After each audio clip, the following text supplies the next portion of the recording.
함께 모여서 하나님의 말씀을 나누고 예배하는 우리 한광교회를 보고 하나님께서 크게 기뻐하실 줄 믿습니다. 예. 아우렐리우스 아우구스티누스라는 사람이 있습니다. 우린 이 사람을 어거스틴으로 알고 있습니다. 영어식 표현이죠. 어거스틴이. 이 사람은 지금으로부터 1650년 전인 354년에 태어나서 430년까지 살다가 하나님의 부름을 받은 교회사에 엄청난 영향을 끼친 우리 신앙인의 위인, 선배 중에 선배입니다. 로마 카톨릭에서는 이 사람을, 어거스틴을 성인의 반열에 올려놓아 어거스틴에 대해서 말할 때 우리는 그냥 보통 어거스틴이 이렇게 말했습니다 이렇게 얘기할 때 그 사람들은 어거스틴 성인께서는 이렇게 말씀하셨습니다 라고 말할 정도로 굉장히 그쪽에서는 존경을 담아서 이야기하는 사람입니다. 물론 우리는 로마 카톨릭처럼 어떤 특정한 한 사람을 성인의 반열에 올려놓는 것이 성경적이지 않기 때문에 어거스틴에게 성당처럼 뭐 이렇게 극존칭을 붙이진 않지만 이 사람이 굉장히 훌륭한 믿음의 선배라는 사실에 대해서는 누구도 부정할 수는 없습니다. 그렇다면 이 어거스틴, 이 사람이 처음부터 하나님과 세상 가운데 훌륭하고 위대한 사람이었는가? 라고 물어본다면 절대 그렇지 않다는 말입니다.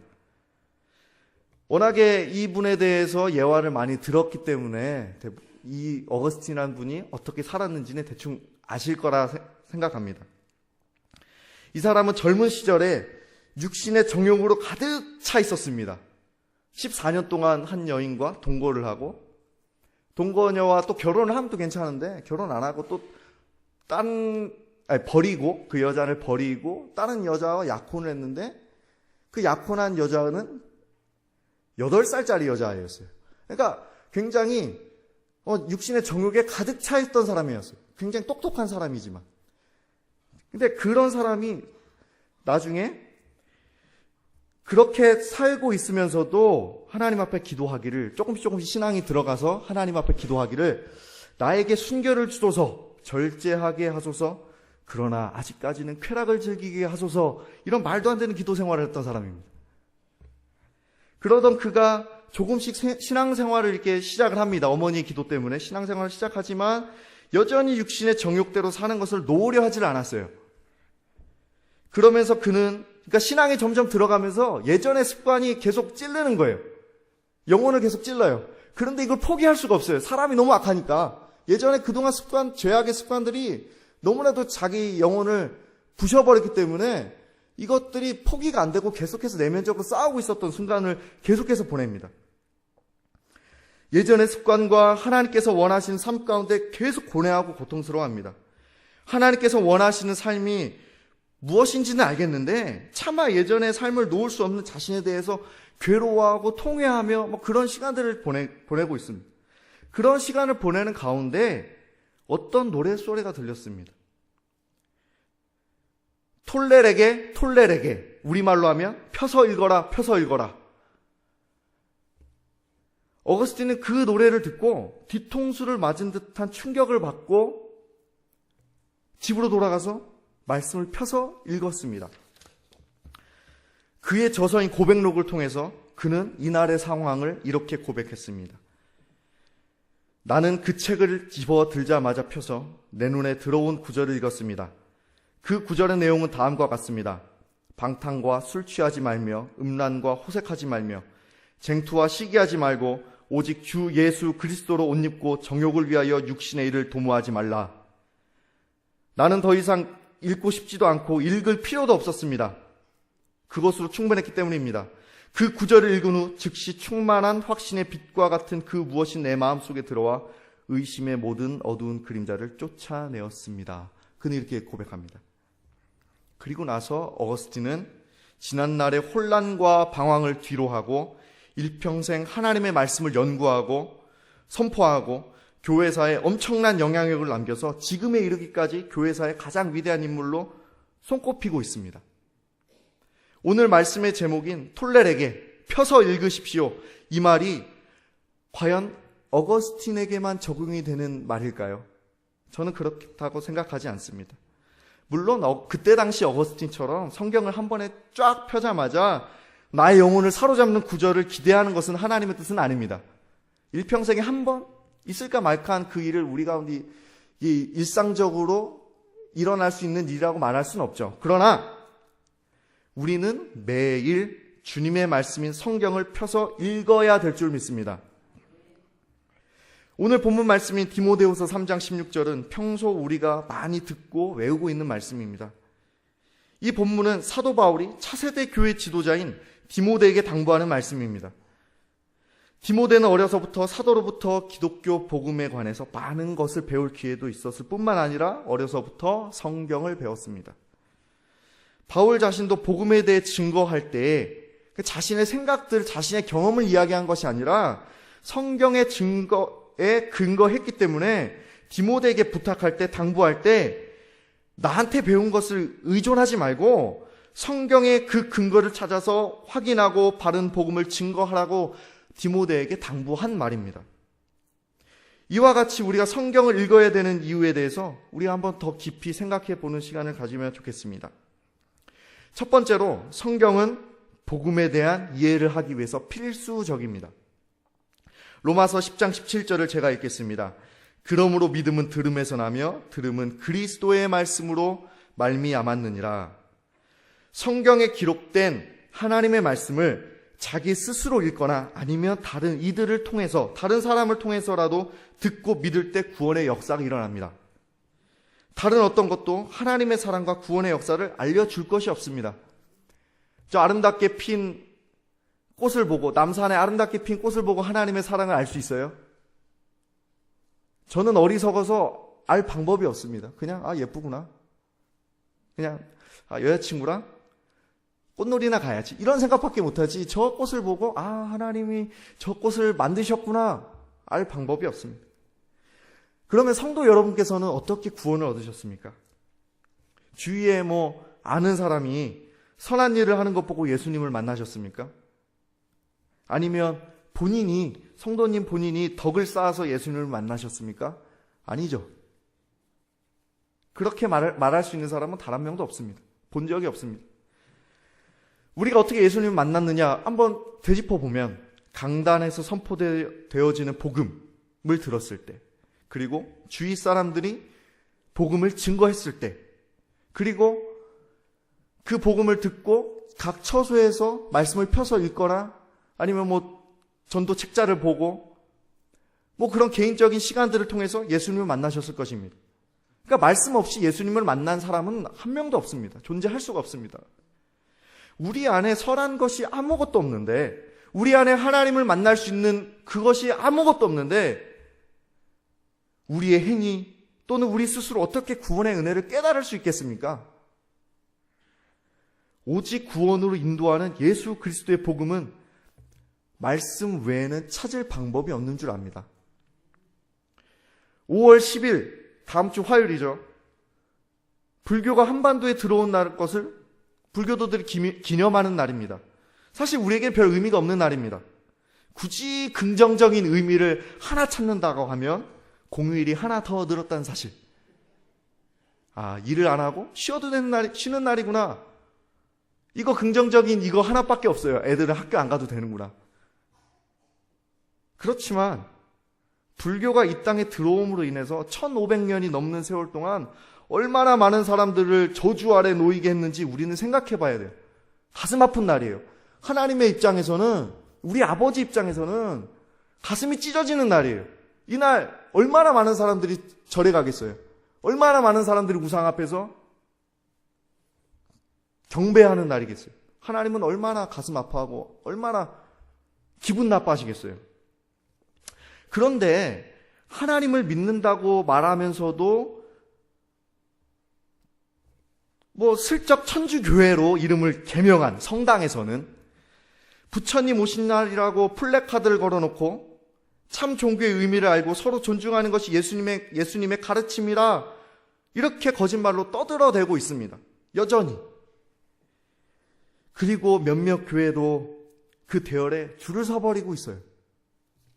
대다수의 교회는 아니지만 몇몇 교회가 참 이거 말도 안 되는 일에 동참하고 있어요. 저는 다른 종교를 비하하거나 적대심을 가지고 그들과 싸워야 됩니다. 진짜 멱살 잡고 싸워야 됩니다. 라고 말을 하고 싶진 않습니다. 그렇게 말을 하고자 하는 것은 아닙니다. 그러나 중요한 것은 복음의 절대적인 진리와 신앙의 수수성은 교회에서 반드시 지켜져야 된다는 사실입니다. 굳이 사찰에 들어가서 막 싸울 필요는 없죠. 그러나 그렇다고 해서 그들과 같은 길을 걸어간다는 것은 더더욱 말이 안 됩니다. 왜 그렇습니까? 성경에서 명백히 말하고 있는 것은 오직 주 예수를 부르는 자만이 구원을 얻을 것이라는 사실입니다. 다른 이름으로 구원을 얻을 자는 없다고 성경은 말하고 있습니다. 그리고 다른 이름을 말하는 자는 하나님의 저주를 받을 것이라고 성경은 말하고 있습니다. 얼마나 하나님이 이것을 싫어하는지 성경에서는 증거하고 있어요. 로마 카톨릭 성당에서는 그 명백한 진리를 저버리고 성경에서 말하고 있는 하나님의 말씀을 저버리고 더러운 인간의 생각으로 10억이 넘는 무수한 사람들을 속이고 있어요. 짧은 인간적인 생각으로는 다들 친하게 지내면 좋을 것 같아요. 너도 좋고 나도 좋고 참 좋을 것 같아요. 말은 참 좋을 것 같은데 하나님의 생각은 절대 그렇지 않다는 사실입니다.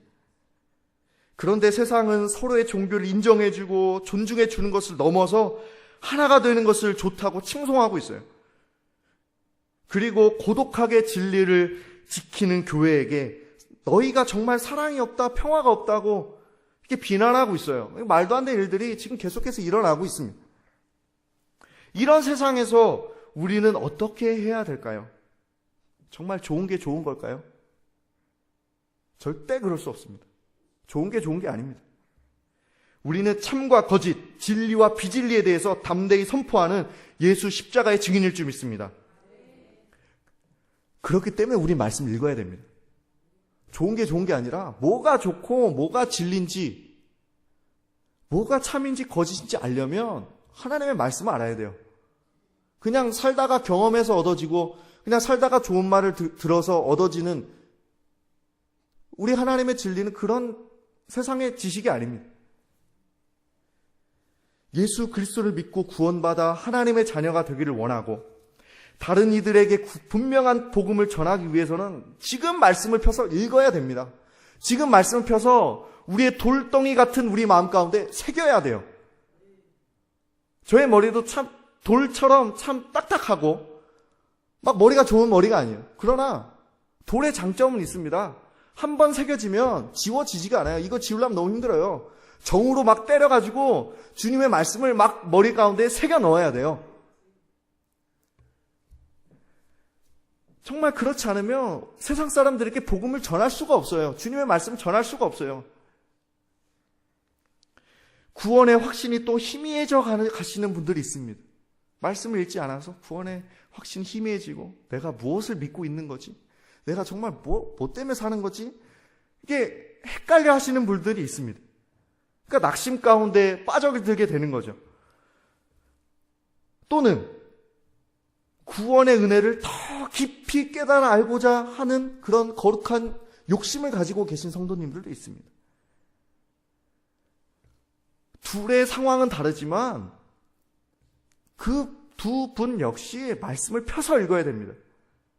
성경 외에 구원의 은혜를 발견하게 하고 더욱 깊은 은혜를 누리게 할 수 있는 것은 절대 없습니다.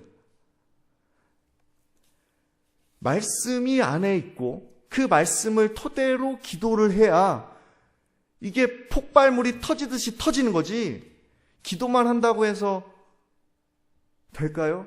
우리 안에 선한 것이 없기 때문에 선한 것이 들어오고 그것을 가지고 기도해야 구원의 은혜가 우리 가운데에 넘쳐날 줄 믿습니다. 하나님을 향한 첫사랑이 식어졌음을 느낄 때에 그때 그 회복 방법은 각종 집회가 아닙니다. 집회할 때는 잠깐 뜨거워질 수 있지만 그것은 바람 앞에 촛불처럼 금방 꺼져버리고 맙니다.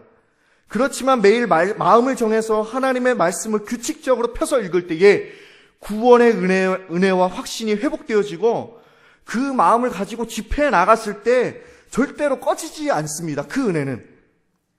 그렇기 때문에 우리는 매일 시간을 정해서 말씀을 펴서 읽어야 될 줄 믿습니다. 둘째입니다. 성경은 영적인 생활을 유지하기 위해 필수적입니다. 예수님께서는 신명기 8장 3절을 인용하시면서 마태복음 4장 4절에서 사단에게 이렇게 말씀하셨습니다. 예수께서 대답하여 이르시되 기록되었으되 사람이 떡으로만 살 것이 아니요 하나님의 입으로부터 나오는 모든 말씀으로 살 것이라 하였느니라 하시니, 예수님은 우리의 육적인 삶이 육의 양식으로 날마다 영양분을 섭취해야 유지되는 것과 같이 우리의 영적인 삶도 하나님의 말씀으로 날마다 영양분을 섭취함으로써 유지될 수 있음을 지적하신 것입니다. 하나님의 뜻은 우리가 매일 일용할 양식을 먹는 것처럼 매일 주의 말씀을 펴서 읽어야 하는 것입니다. 우리는 하루에 3끼를 챙겨 먹어야 됩니다. 그렇죠? 3끼 챙겨 드시죠? 3끼를 챙겨 먹는 것도 모자라서 간식을 먹고 삽니다. 우리나라 대한민국 커피가 얼마나 잘 팔는지는 몰라요. 저도 커피를 참 좋아합니다. 그런데 과연 내가 커피 마시는 것처럼 주님의 말씀을 사랑하고 묵상하고 그렇게 내가 먹고 있는가에 대해서 이 말씀을 준비하면 생각할 때 부끄럽더라고요. 저 역시 마찬가지로 3끼를 꼬박꼬박 챙겨 먹어야 되는 사람입니다. 아침을 안 먹으면 배고프고 힘이 없어서 막 짜증이 납니다. 아침밥을 못 먹게 되는 경우에는 근처 편의점에 가서 삼각김밥이라도 먹어야 됩니다. 배가 허하면 도대체 살아갈 수가 없어요. 특히 주일날 아침에는 뭐 김밥이라도 한 줄 먹고 와야지, 안 그러면 사역하는데 아이들에게 말씀 전하고 아이들을 대할 때 힘이 안 나요. 왜 끼니를 챙겨서 먹어야 될까요? 그럼 왜 이게 밥을 챙겨서 먹어야 될까요? 죄송합니다. 제가 물어볼 걸 물어봐야 되는데. 굉장히 수준 낮은 질문을 성도님께 드려가지고 너무 죄송합니다. 이 질문의 답은 너무나 명백합니다. 사람이 음식을 끊게 되면 죽게 됩니다. 죽을 수밖에 없습니다. 사람이 밥을 먹지 않으면 죽게 됩니다. 마찬가지로 우리의 영혼 역시 하나님의 말씀을 끊으면 죽게 됩니다. 그냥 단순히 힘이 빠지는 게 아니에요. 단순히 그냥 앉아 있으면 되는 거, 이게 아니에요. 그냥 죽는 거예요. 말씀에서 멀어진다고 해서, 근데 영혼이 순식간에 죽는 것을 느끼지는 못해요. 참 이게 무서운 것 같아요. 그러나 암 환자처럼 자기도 모르게 영혼이 죽어가고 있음을 깨닫는데 그리 오랜 시간이 걸리지는 않습니다. 서서히 죽어가는 거예요. 서서히. 그런데 이 상황에 이르게 되면 자신의 영혼이 죽어가고 있음을 느낀다고 말씀을 읽는다고 해서 한순간에 바로 영혼이 살진 않아요. 암세포가 이렇게 퍼졌는데 한 번 치료받았다고 이게 딱 삽니까? 그렇진 않죠. 마찬가지. 우리 영혼이 이미 말씀을 싫어하는 것으로 가득 차버렸는데 말씀 한 번 잠깐 들어왔다고 해서 이게 바로 뒤집어질까요? 그런 분들 가끔 보게 됩니다. 일반적인 건 아니죠. 우리의 삶에 일반적인 것들을 추구해야지 너무 특별한 것들을 추구하다 보면 이게 사람이 병들잖아요. 마찬가지입니다. 영혼이 세상의 것을 완전히 좋아하는 상태에 이르렀는데 한순간에 그것이 달라지겠느냐는 것이에요. 오랜 시간 굶다가 갑자기 음식이 들어오면 어떻게 됩니까? 속이 뒤집어집니다. 심하면 죽을 수도 있습니다. 같은 이치입니다. 여전히 나의 안은 더럽고 말씀을 싫어해서 간만에 들어온 말씀을 거부하고 밀어내는 것이에요. 그래서 오래간만에 말씀 한 장 읽어도 재미도 없고 영혼이 살아남을 느끼지 못해서 다시 말씀을 덮어버리는 악순환이 반복되어지는 거예요. 그러면서 계속 죽어가는 거예요. 그러나 영혼을 하나님께로 향하기 위해서는 말씀을 펴서 읽어야 됩니다. 처음에는 잘 받아들여지지가 않죠. 처음에는 간만에 말씀을 폈는데 이게 들어옵니까? 들어오지 않죠. 그래도 자기의 의지를 다해서 말씀을 펴서 읽어야 됩니다. 조금씩 회복되어지는 거예요. 조금씩 사람이 살게 되는 거예요. 영혼이 살게 되는 거예요. 제가 군대 전역할 때 몸무게가 85kg였습니다. 그러니까 군대에서 스트레스 받아가지고 먹는 걸로 풀었어요. 분식 16,000원어치를 시켜가지고 한 자리에서 먹었다니까요. 막 목에까지 차고 넘칠 때까지 먹고 바로 누워서 잤습니다. 휴일날. 그러니까 체중이 계속 부는 거죠. 전역하고 살을 빼려니까 이게 너무 안 빠져요. 운동하기 시작했습니다. 지금 78kg까지 뺐어요. 오늘 체중계를 쟀는데. 한순간에 빠지나요? 안 빠져요. 몸에 진짜 땀으로 샤워를 하듯이 흘려서 운동을 하지 않으면 절대 살이 빠지지가 않아요. 10대 때는 참 잘 빠졌는데 20대 되니까 조금씩 안 빠지기 시작해요. 30대 되면 더 안 빠지겠죠. 그러니까 마찬가지예요. 그렇지만 내 몸이 건강해져야 되기 때문에 빼는 것처럼, 힘들지만 운동하는 것처럼 우리의 영혼이 살아야 되기 때문에, 하나님 앞에 살아야 되기 때문에 힘들지만 어렵지만 말씀이 안 들어오는 것처럼 안 들어오지만 그래도 읽어야 돼요. 그 은혜를 하루아침에 어떤 또는 특별한 계기를 통해 얻어지는 일은 굉장히 드물게 일어납니다. 그리고 그러한 경험을 하고 나서 지속적으로 말씀을 읽는 훈련이 없을 때에 예전에 경험했던 신비한 일들은 도리어 우리에게 독이 되기 십상입니다. 왜냐하면 예전에 강렬한 경험에만 의존하는 고집이 생겨버리기 때문이에요. 그렇기 때문에 오랜 시간 동안 자신의 시간과 육체를 복종시켜서 말씀 앞에 고정시키는 훈련이 매우 중요합니다. 가장 중요합니다. 이러한 성도의 기본적인 말씀을 읽는 훈련을 지속적으로 해야 하나님의 은혜를 누리는 것이 자연스러워지고 견고하게 우리의 믿음을 세워나갈 수 있는 것입니다. 세 번째입니다. 성경은 하나님의 뜻에 대한 이해를 위해서 절대적으로 필요합니다. 우리 안에는 선한 것이 아무것도 없습니다. 제 안에 온갖 더러운 것뿐이에요. 선한 것이 아무것도 없어요. 제가 부끄러운 고백인데 오늘 제가 오후 5시에 고속버스를 타고 출발하면 보통 6시나 6시 10분쯤에 고속터미널에 도착을 해요. 그리고 이게 전철을 타고 이렇게 들어오면 아무리 늦어도 6시 50분엔 교회에 들어옵니다. 근데 오늘 어떤 일이 벌어졌냐면 내일 휴일이잖아요. 내일 휴일이고 그리고 고속도로에서 사고가 났어요. 그래서 고속도로에서 2시간을 묶여 있었어요.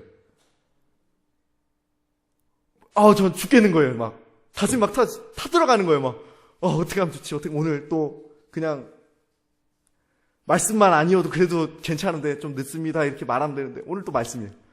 주보에 제 이름이 김준학 이렇게 올라가 버렸어요. 책임을 져야 되잖아요. 막 죽겠는 거예요. 막 버스에서 타고 오면서 주님 어떻게 해요? 어떻게 하면 좋아요? 어떻게 하면 좋아요? 1시간이 지났는데 아직도 수원도 안 갔어요. 큰일 났어요. 그렇게 기도를 하면서 한편으로 또 그 기도가 끝나고 막 짜증이 나는 거예요. 왜 막히는 거야? 이렇게 막 짜증이 또 일어나고 내가 지금 짜증을 내면 안 되지. 기도해야지. 주님 어떻게 하면 좋아요? 또 내려가지고 막 내리자마자 뛰어서 막 옥수까지 지하철 타고 오고 옥수에서 내려서 택시 타고 그 과정에서 짜증냈다가 기도했다가 짜증냈다가 기도했다가 그래도 하나님께서 참 선하게 인도하여 주셔서 무사히 세이프했습니다. 큰일 날 뻔했어요. 진짜 대형사고 칠 뻔했어요. 정말 하나님께서 인도해 주시겠지라는 마음도 있지만 막 한편은 막 짜증나고 막 정신없어요. 막 오늘 말씀 해야 되는데 제 마음을 이렇게 꺼내서 보여드리고 싶어요. 얼마나 타들어갔는지. 그러니까 그래도 참 선한 마음으로 그래도 주님께서 인도하실 거야. 그 믿음을 가지고 와야 되는데 막 짜증이 난다니까요. 부끄러운 고백입니다만 짜증이 나요. 막 불안하고. 그러니까 제 안에 선한 것이 없어요. 말씀 전한다고 기도하고 준비하면서 이렇게 왔는데 어떤 이제 예기치 못한 상황이 발생이 되니까 제 안에 본성들이 짜증을 내고 투덜투덜하고 하는 본성들이 자꾸 올라와요. 우리 안에 선한 것이 아무것도 없어요. 제 안에 선한 것이 아무것도 없어요. 선한 것이 아무것도 없는데 이 자리에 서서 말씀 전하고 있는 게 참 하나님 앞에 그 성도님들한테 너무 부끄러워요. 에베소서 2장 3절입니다. 전에는 우리도 다 그 가운데서 우리 육체의 욕심을 따라 지내며 육체와 마음에 원하는 것을 하여 다른 이들과 같이 본질상 진노의 자녀이었더니 우리 육체의 욕심은 하나님의 생각과 정반대의 길로 가버립니다. 우리는 하나님의 뜻을 스스로 알 수 있는 존재, 스스로 하나님의 뜻을 알아가고 그 뜻을 따라 행할 수 있는 존재가 아니라는 말이에요. 도리어 하나님을 대적하는 악한 존재일 뿐이에요. 또한 우리는 지혜도 없고요. 우리의 양심은 죄로 인해서 완전히 파괴되어져서 하나님의 마음을 흡족하게 할 방법을 발견하지 못해요.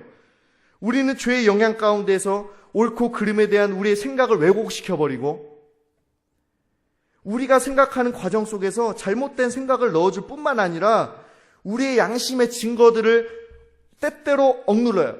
양심의 증거들을 우리가 믿음을 가지고 살아갈 때 우리의 양심도 조금씩 계속 선해져서 내가 이 상황에서 이렇게 하면 안 되지 라고 양심 말을 하는데 슬쩍 밀어내고 내 욕심대로 따라가는 그것이 저예요.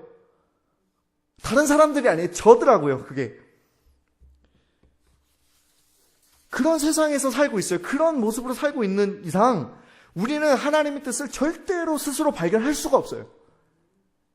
그것은 구원의 문제뿐만 아니라 구원받은 우리가 하나님의 뜻대로 살아가는 것에서도 절대적인 영향을 끼칩니다.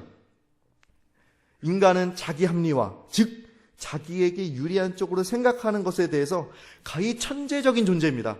이 부분에 대해서는 다 박사학위 따신 분들이에요. 그래서 우리는 하나님의 뜻대로 해야 하는 일임에도 불구하고 스스로 합리화시켜서 하나님의 뜻과는 정반대로 행동하는 경우가 너무 많아요. 그렇기 때문에 우리는 하나님의 말씀을 매일 읽어야 됩니다.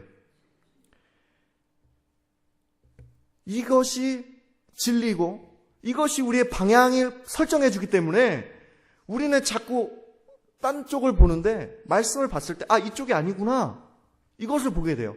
사막에서 길을 잃었을 때 나침반이 없으면 반경 500m 큰 원을 돌아서 같은 자리만 계속 돌아요. 사람은 나름대로 이 방향이 직선이야라고 생각해서 이렇게 쭉 가는데 그렇지 않아요. 방향 감각이 탁월하지 않기 때문에 큰 원을 돌면서 그냥 빙빙 돌아요. 그러니까 여기 아까 왔던 데인데 이렇게 돼버려요. 나침반이 없으면. 사람의 영혼도 마찬가지. 말씀이 없으면 빙빙 돌아요. 죄 안에서 계속 돌아요. 내가 이 길이 맞는 거야 라고 생각하지만 계속 똑같은 길만 계속 돌아요. 그것이 우리의 인생입니다. 그것이 저예요. 그리고 그것이 여러분 아닙니까? 하나님의 뜻은 근데 성경은 또 말로 전해져 내려오질 않아요. 그 이유는 말로 전해져 오면 구전의 특성 그리고 사람의 특성상 왜곡될 수밖에 없어요. 하나님은 성경이 왜곡되어 전해지는 것을 최소화시키고 문자적으로 우리가 변명할 수 없게끔 너무나도 분명하게 우리에게 말씀해주고 계시는 거예요. 그러니까 성경을 읽어야 돼요. 너무나 분명하기 때문에. 우리는 자꾸 엉뚱한 방향으로 나아가는데 그것을 제어해 주는 것은 아까 얘기했던 것처럼 말씀밖에 없습니다. 나침반은 말씀밖에 없어요. 우리에게 북극성은 주의 말씀밖에 없습니다. 나의 욕심과 만족을 채우고자 할 때 하나님의 말씀을 읽으면 어떻게 해야 돼요? 우리의 말씀을 칩니다. 우리의 말씀 때릴 수밖에 없어요. 내 안에 탐심이 가득 차 있을 때 주의 말씀이 들어온다고 생각해 보십시오. 주의 말씀이 우리의 마음을 때려버립니다.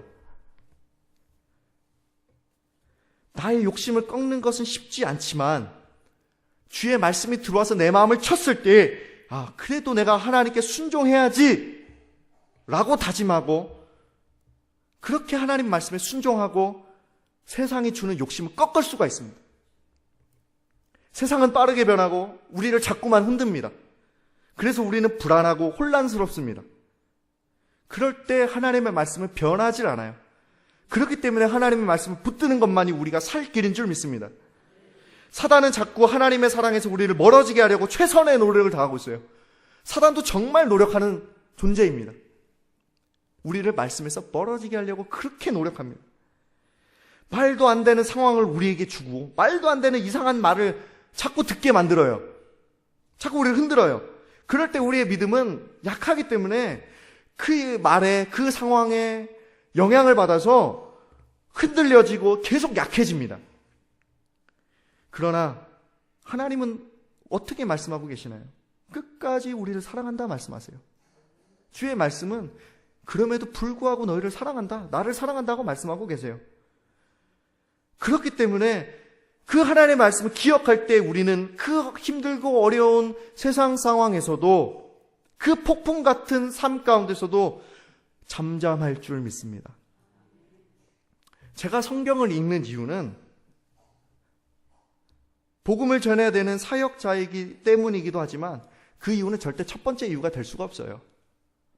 제가 전도사니까 말씀을 꼬박꼬박 읽어야지. 물론 전도사기 때문에 말씀을 더 봐야 되는 건 사실이지만 제가 말씀을 펴서 읽는 이유는 제가 사역자의 길을 가기 때문이 아닙니다. 제가 성경을 꾸준히 읽는 이유는 과연 무엇인가? 그것은 바로 성도이기 때문입니다. 다른 이유가 없어요. 성도이기 때문에, 하나님의 백성이기 때문에 성경을 읽습니다. 그것이 첫 번째 이유입니다. 그렇다면 저와 여러분, 우리는 성경을 읽는 거에 대해서 저와 똑같이 접근하셔야 됩니다. 성도이기 때문에, 주님의 자녀이기 때문에, 예수 그리스도의 은혜를 받아서 구원받은 하나님의 자녀이기 때문에 성경을 읽어야 됩니다. 양은 주인의 음성을 듣고 주인을 알아봅니다. 양은요, 신체적인 조건도 너무 안 좋아요. 머리도 나쁘고요, 눈도 매우 나빠요. 만약에 야생에 풀어놨을 때 살아남을 수 있는 조건 자체가 없는 짐승이에요. 이게 뭐 힘이 좋은 것도 아니고 이빨이 날카로운 것도 아니고 뿔이 있는 것도 아니고요. 그냥 뿔도 이게 조그맣게 있잖아요.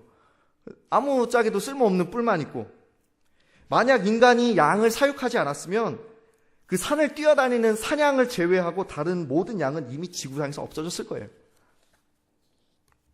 예전에 한 TV 프로그램에서 양을 가지고 실험하는 프로를 했었어요. 제가 알기로 KBS 스펀지였던 것 같은데 정확하게 기억은 잘 안 나요. 새끼 양 눈에다가 검정 물감으로 팬더처럼 칠해놨어요. 동그랗게 이렇게 칠해놨어요. 그래 해놓고 어미를 이렇게 만나게 했어요. 그러니까 어미가 이제 새끼를 찾느라고 이제 울음소리를 내잖아요. 막 울부짖잖아요. 그럼 새끼 양이 그 어미 양의 울음소리를 듣고 어미한테 막 찾아가요. 어미는 눈 주위가 검정 물감으로 칠해져 있는 새끼를 보고 그 새끼가 자기 새끼인 줄을 몰라요. 그 새끼는 이제 어미한테 이제 젖을 이제 먹으려고 이렇게 막 가는데 남의 새끼가 왜 내 젖을 무는 거야? 왜 이렇게 도망가요? 야, 너 딴 데 가. 네 엄마한테 가. 우리가 뒤집어서 실험했을 때도 마찬가지 결과가 일어났어요. 소리는 분명히 엄마인데 보니까 엄마가 아니야. 우리가 바로 이런 양과 같은 사람이에요. 잘났다고 이야기를 하지만 절대 잘나지를 않았어요, 우리는.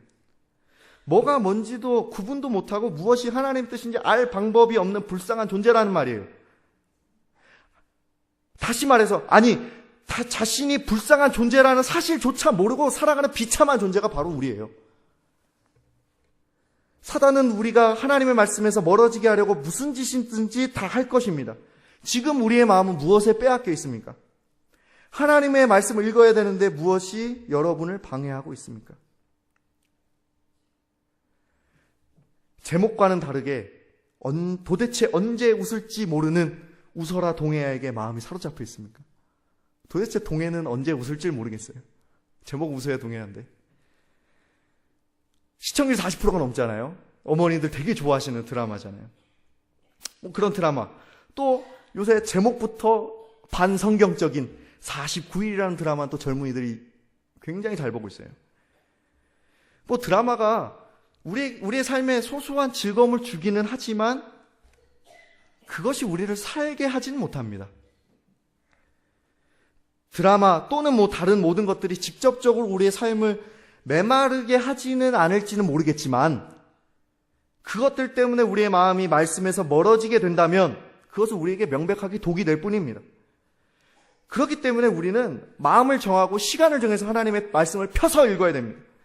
매일매일 읽지 않으면 영적으로 굶주리고 질식해서 죽어버립니다. 사역자라고 해서 일반 성도라고 해서 예외는 없습니다.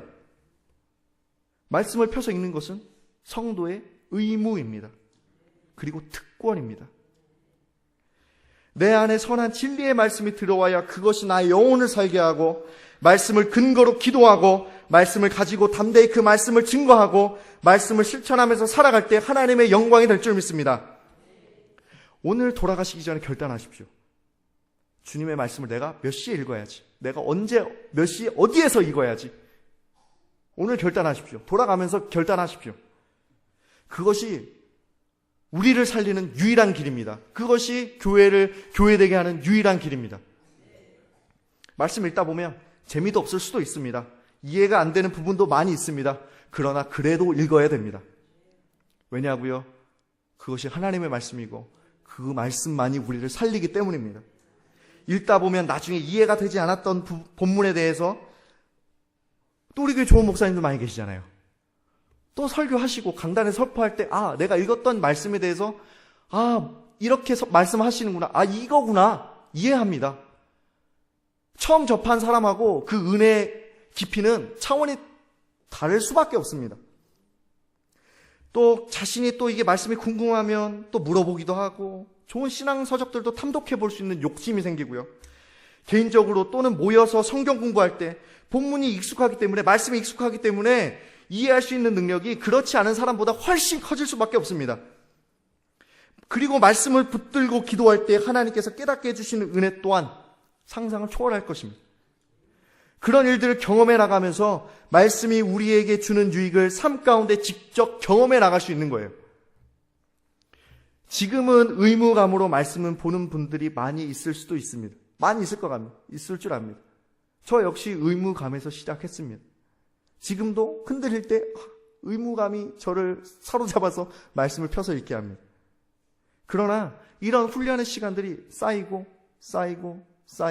쌓이다 보면 언젠가 하나님께서 우리 마음을 정말 말씀으로 충만케 해주시고 성령으로 충만케 해주셔서 의무감이 아니라 우리에게 정말 그 하나님의 말씀을 정말 새겨주셔서 그 말씀을 읽을 수 있다는 기쁨, 하나님의 말씀이 정말 나의 영혼을 살게 하고 이 말씀이 정말 즐겁구나, 기쁘구나, 감사하구나, 이런 마음으로 말씀을 펴고 즐겁게 주님의 말씀을 읽을 줄 소망하면서 우리 읽어야 됩니다. 기대가 되지 않습니까?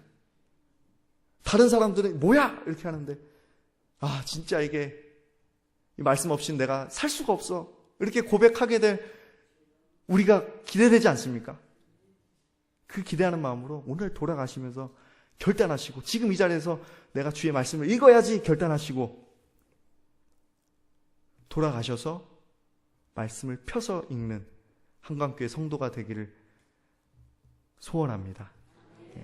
기도